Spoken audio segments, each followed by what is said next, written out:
Hey, we just heard, we're over there, Operation Epic Fury, and we're taking care of business over in Iran, and we took out the quote-unquote supreme leader, and then they had a big old meeting. Even Jackson knows this, and he doesn't follow the news. Then they had a big old meeting to find a new supreme leader, and they took those people out too.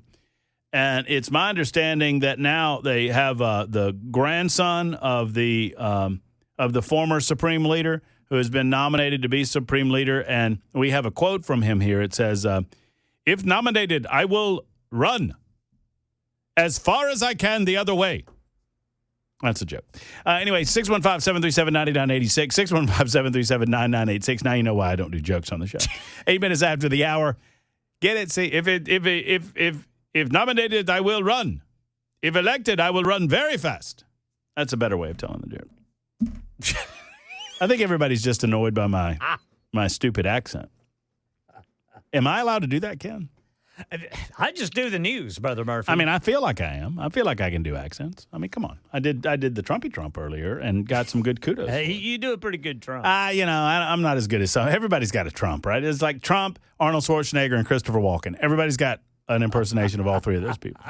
Christopher Walken, you have to. It's like his tongue interrupts his voice. Yeah, that's pretty good too. What am I doing here? We always. I ran a fake commercial one time for Christopher Walken. There was a guy in Birmingham that did a really, really good Christopher Walken. He said, "Hello, it's Christopher Walken. You know, what I've noticed is we don't have enough snack foods, so I'm introducing Walken Snacks." And he did this whole bit where it's all about, you can walk around with the snacks in your pocket.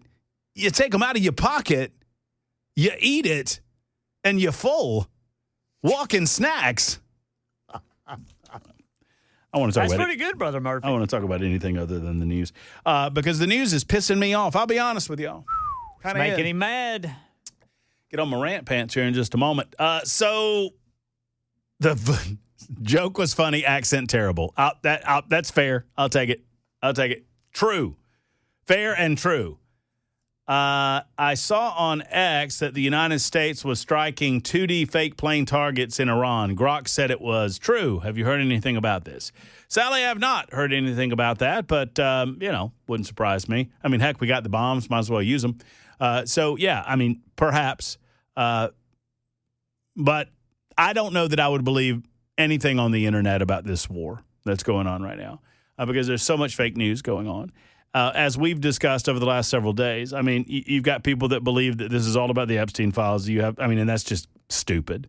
It is. I mean, in order to believe that, you have to believe that for the last 5.5 years that Donald Trump was in the Epstein files and he was all through it and he was all complicit with it and somehow the Democrats didn't manage to happen upon this information over the course of that time.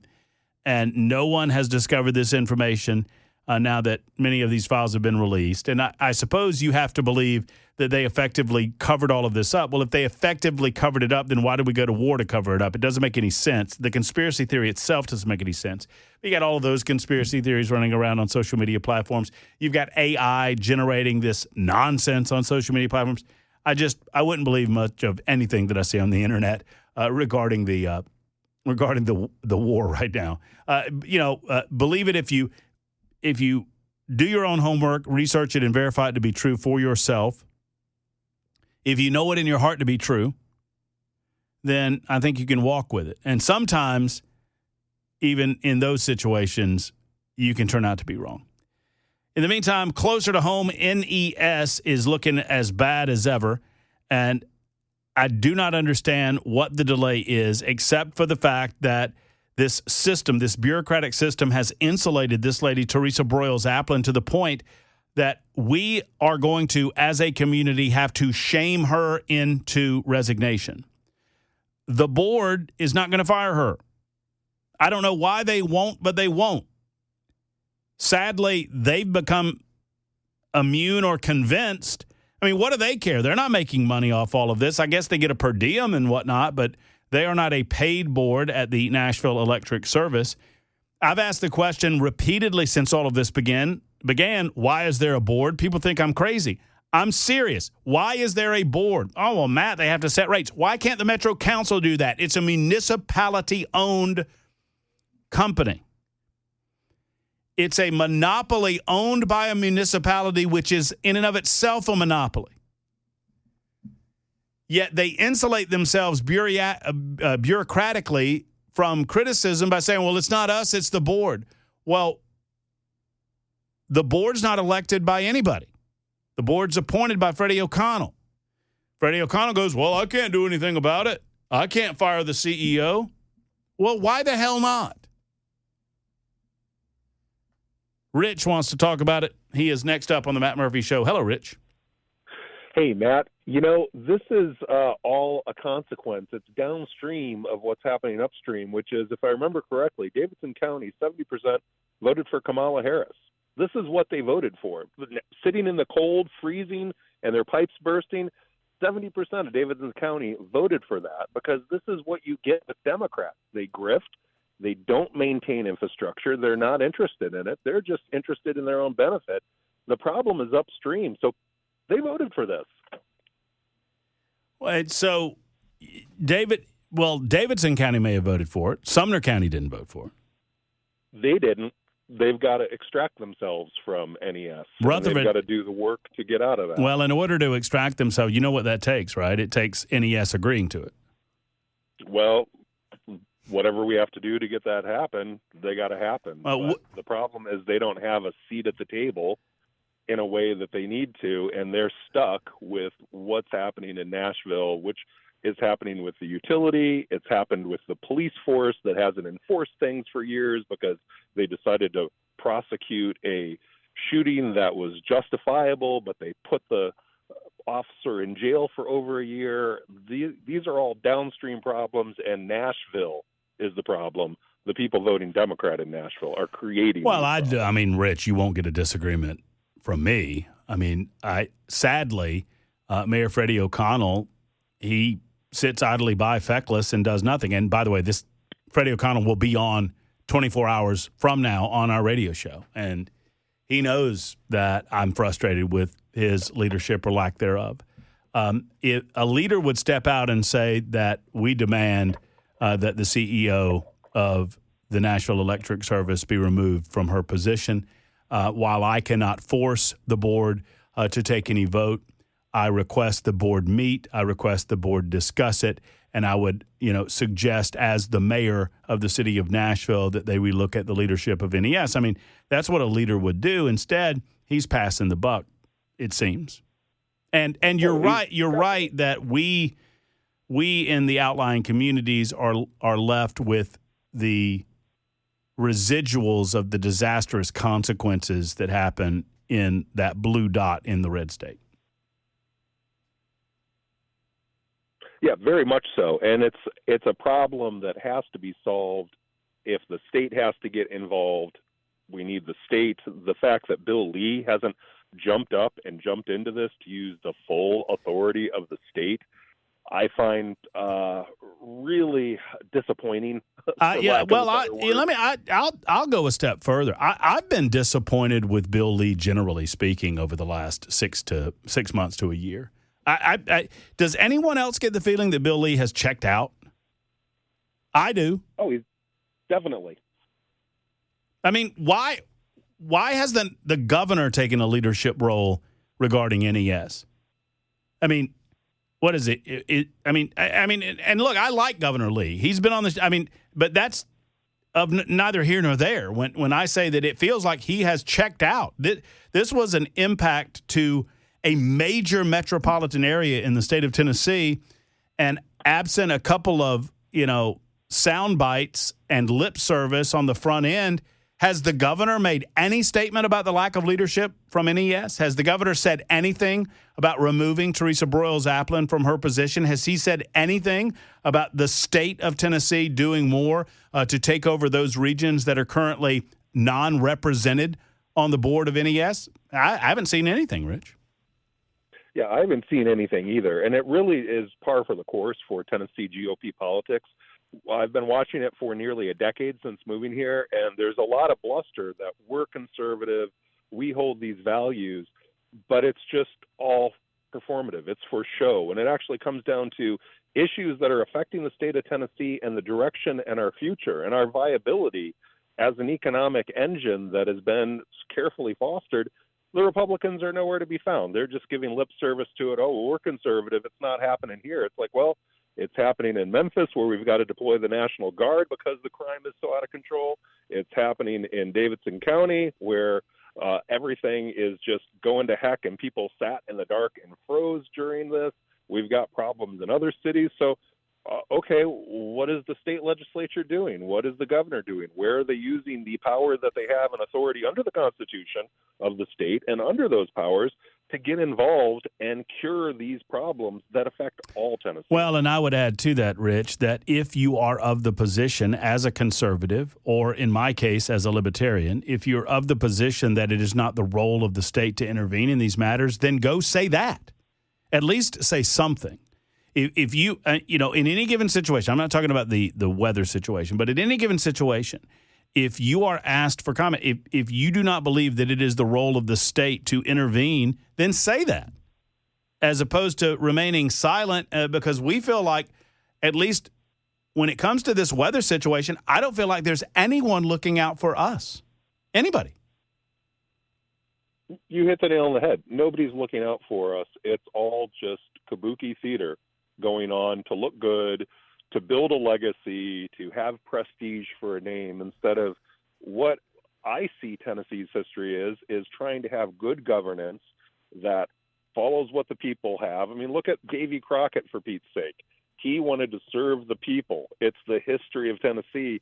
We've gotten to just a bunch of performative people collecting big paychecks, and in the case of NES, collecting $660,000, if I remember right. Yeah, $654,000 compensation package. It must be nice if you can get it for doing nothing and failing at your job. Well, and sadly, well, she should have been, Rich. Great call. And sadly, I don't think I have a difficult time blaming Teresa Broyles Applin at this point. I blame her like I blame an alligator that bites someone. We know that there's an alligator in the swamp. We know that there are people that go in the swamp. There are folks in the swamp all the time. We don't do anything about the alligator, and someone gets bitten by the alligator. Why are we blaming the alligator? The alligator's being an alligator. This lady is in over her head, in front of her skis. She obviously was not prepared to do the job that she was assigned. It was all well and good when the sun is shining and there's no inclement weather.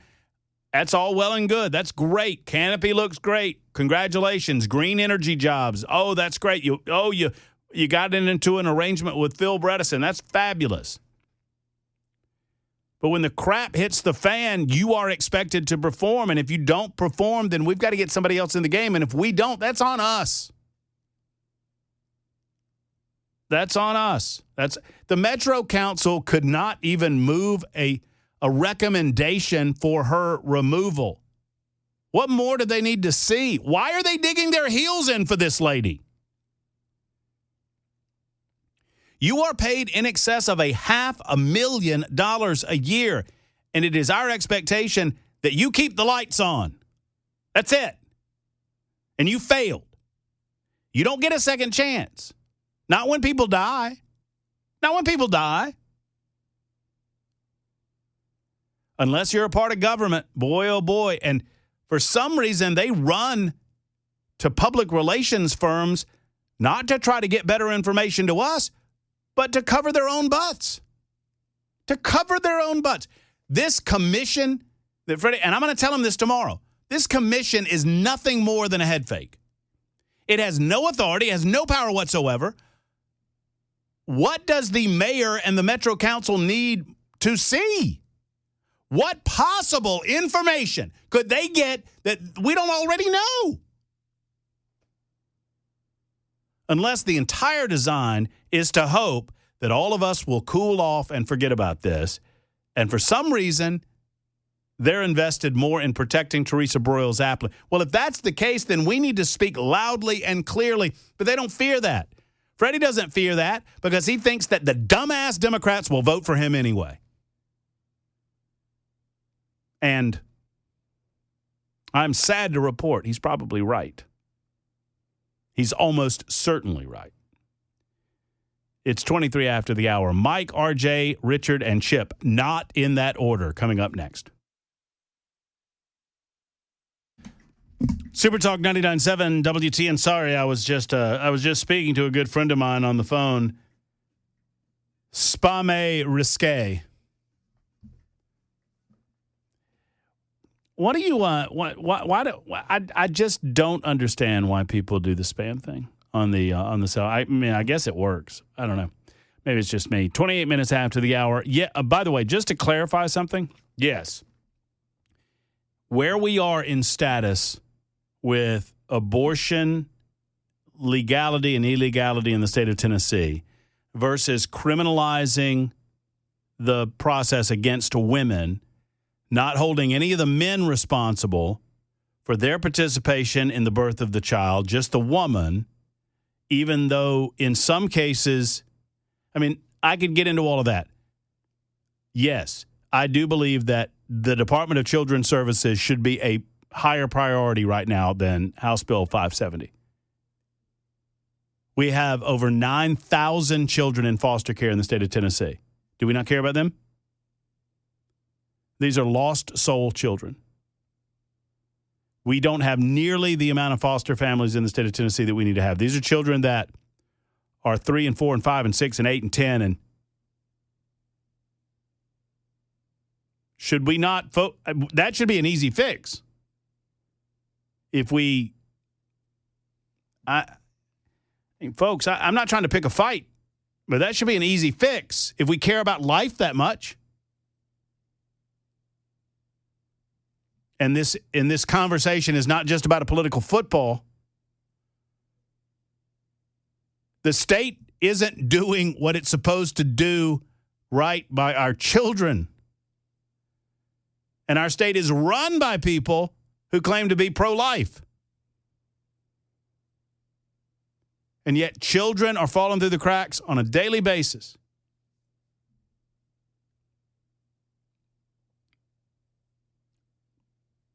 Nothing. Richard is next up. Hey, Richard. Oh, Richard, pardon me. I just looked at the clock and I yelled for too long, and I'm sorry. So we got Richard and RJ and Mike and Chip, and we'll get to some of those right after this. It's 4:30 on Super Talk 99.7 WTN.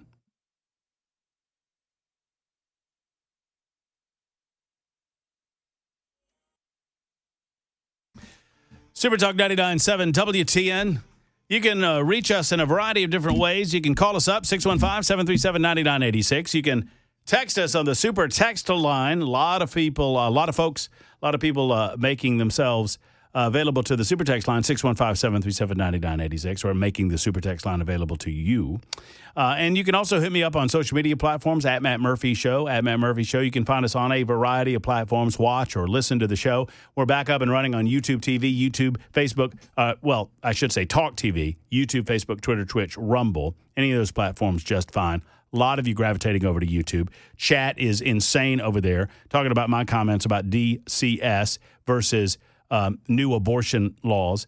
I think we're in a good place with abortion in the state of Tennessee. I don't think we need to criminalize mothers. I don't like this legislation for what I know about it. I could learn more.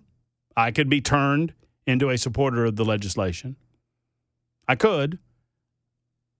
But I think our focus ought to be the kids that are here that are not being taken care of. Just me. 0048 writes in this. Not very fond of the comments that were just said on the radio. Don't call Democrats dumbasses. Just because you do not agree with Democrats does not mean they are dumbasses. Republicans try to act like they are so much better than Democrats, and I'm tired of hearing it. I've listened to your station for several years. I'm conservative. You saying that is part of the problem now.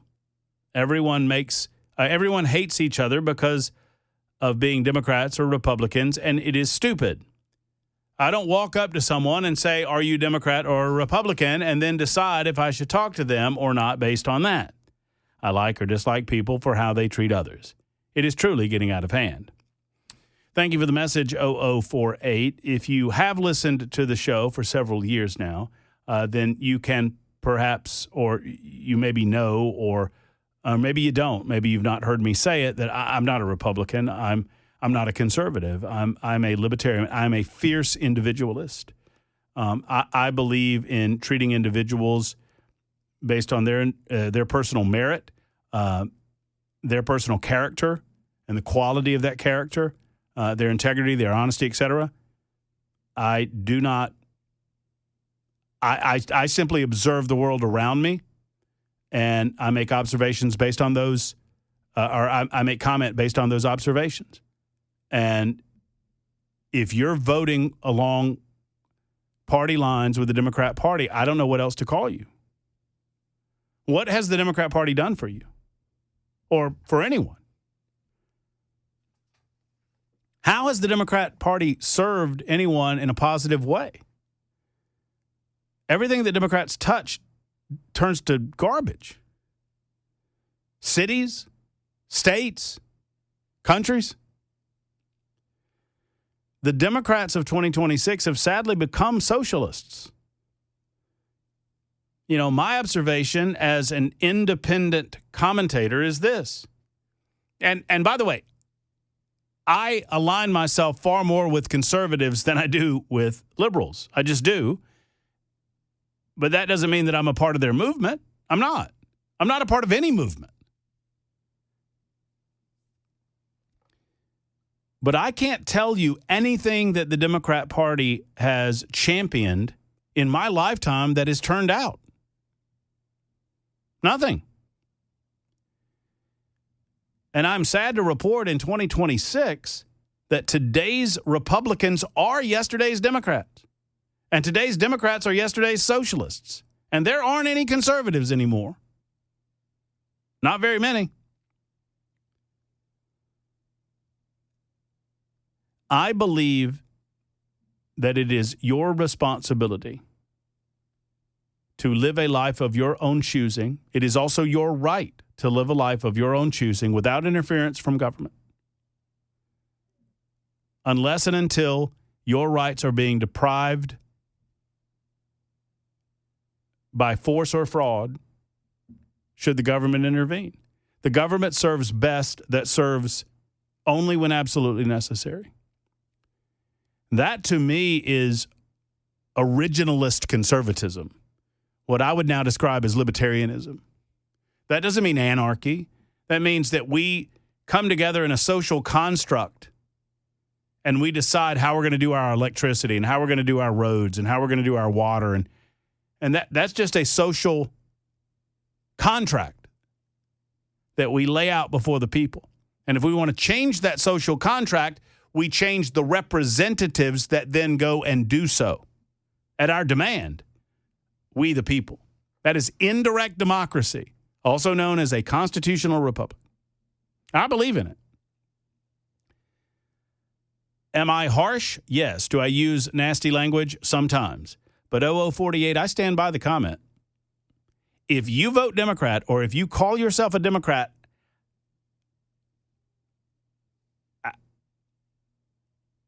I mean, how many times do you dip your toe in that water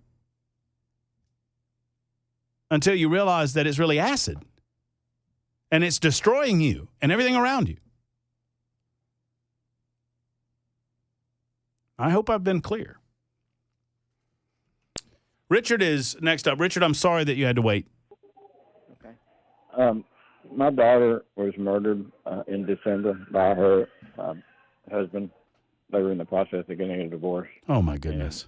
And it was really a shock. We had no idea, but she was in she had found stuff on his computer where he was researching prison life and prison food, and even a website where somebody killed their whole family. And she had a video on her dash cam where he tried to kidnap her and tried to get in where the kids were, but the door was locked and the kids were screaming. And she had been to court twice, and she had like pictures of bruises on her legs. And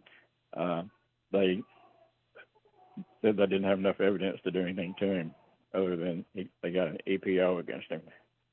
And so we're working with the legislature in Kentucky to try to strengthen domestic violence laws, and looks like we're going to get something passed that's similar to Savannah's law, but we think there needs to be a lot more. I don't know if you're familiar with what all. It sounds to me like Savannah law just basically you have to register as a domestic violence offender after you've been convicted twice. And in that case, it wouldn't really help her any at all. And I just wondered if you knew much about Savannah's law or had. I don't know a lot about it, Richard. I've just written it down, so I'm going to do some research on it, and and maybe I can offer some comments after I do. I'm so sorry that this has happened to your family. I can't imagine the pain that you're experiencing. Our only child, and when they were married, he had a child and she had one, and then they had one together. So there's 3 children now that, they're 40 miles apart now. Instead of all together, just run basically everybody's life. We just can't understand why he did it. They were married 7 years, and I never saw him angry or anything. But we don't know. He's in jail now. Yeah, this happened in Paducah, and he fled. He went to Illinois, which is across the river, and so he's still in jail in Illinois, and he's fighting extradition. He's been there over 2 months, but they're trying to get him back to Kentucky, but so far they haven't been able to get him back yet. But I don't think the law in Tennessee or what they pass in Kentucky will be enough. We're trying to get something like ankle monitoring. Okay, so what I have learned. I mean, I'm just looking it up here, Richard. And for those who don't know, Savannah's law took effect January 1st of this year. Establishes the nation's first public state-run registry for repeat domestic violence offenders. It requires individuals with 2 or more convictions against a domestic abuse victim to register with the Tennessee Bureau of Investigation. And it maintains a public database. Persistent domestic offender is defined as someone convicted of at least 2 qualifying offenses. I respect and appreciate this. I mean, sadly, laws like this are only as good as individuals are willing to follow them. But if it can be used as a tool for victims, I mean, at very least what it will do, as I understand it, Richard, this can be used as a database or a tool so that young ladies can check and make sure that they're not dealing with someone who is a domestic offender. I think I think that would help, but in a lot of cases it's not going to help. But I'm sure, and then it will take probably a year or two basically before anybody gets on there. I mean, if it went into effect this year, it's not likely somebody's going to get convicted twice. For several months. Right. Well, Richard, let me know if there's anything I can do to help you up there in Kentucky. I know that we get up there in portions of the southern parts of the state, just across the state line, but we'll do everything we can. We came up with an idea of something like a bracelet, like a smartwatch or something. That's some kind of technology where they both have to wear it, and if they get within 100 feet, 1,000 feet, the police will be notified. And we mentioned that to them, and they said they didn't think that technology was available right now, but they were considering maybe coming back next year and adding to it something along that line. Mm-hmm. And there's some states that try to take your guns away, and we didn't think that would work too well either. So. No, I just we need to have stronger criminal penalties perhaps as well. Yeah. Especially for repeat offenders, particularly for aggravating circumstances, like if you're a repeat offender for the same individual. Or, I mean, I don't know if that's worse than multiple individuals. But God bless you, Richard, and just call me anytime with an update if you've got them, and we'll do everything we can on our end.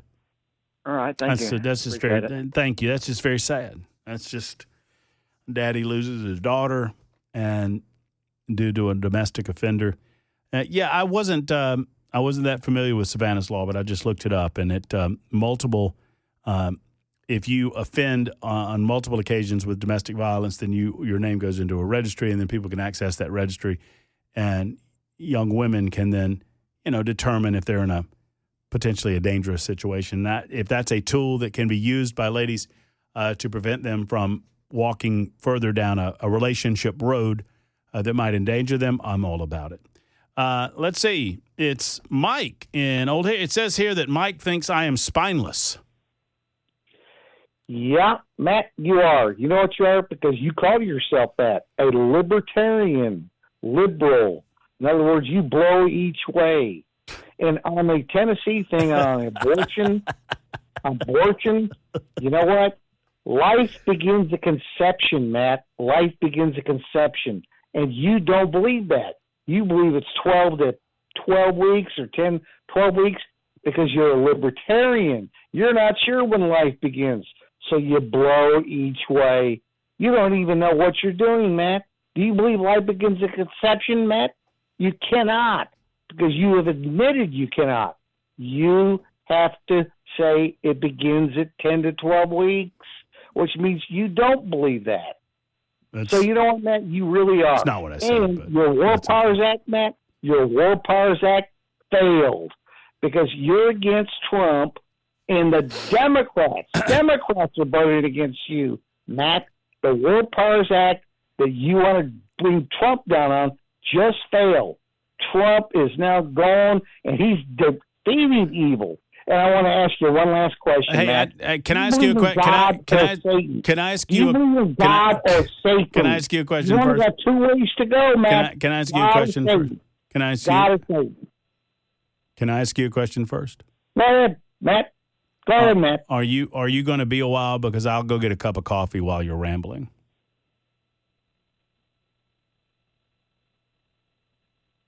I think I've stumped Mike. Nope, you haven't stumped me.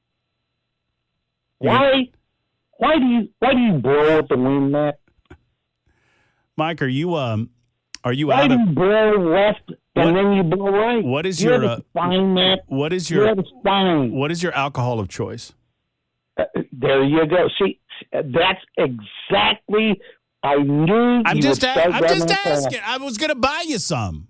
Hey, Matt. Why don't you have a spine and just say, what do you believe in? You believe life begins at conception? I wanted a peace offering. I wanted a peace offering between Mike and Old Hickory and Matt. Do you believe that life begins at conception? Is it tequila? I bet you're a tequila man. Does God believe in conception, life begins at conception, or not? I don't know when life begins, but I have a feeling that I know when mine is going to end, and it's during one of these calls.